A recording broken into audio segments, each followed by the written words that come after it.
একটি হোটেলে চ্যানেলের মাধ্যমে ইলেকট্রিক্যাল ওয়ারিং করা হচ্ছে। ভিডিওটা দেখতে থাকুন আর সকলেই আমার ইউটিউব চ্যানেলটাকে সাবস্ক্রাইব করে দিবেন।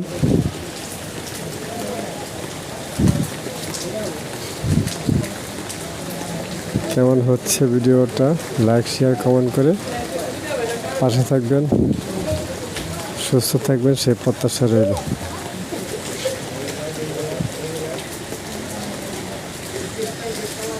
আর লাইক শেয়ার কমেন্ট করে ভালোবাসা দিবেন। ভালো থাকবেন, সুস্থ থাকবেন সেই প্রত্যাশা রইল। আল্লাহ হাফেজ।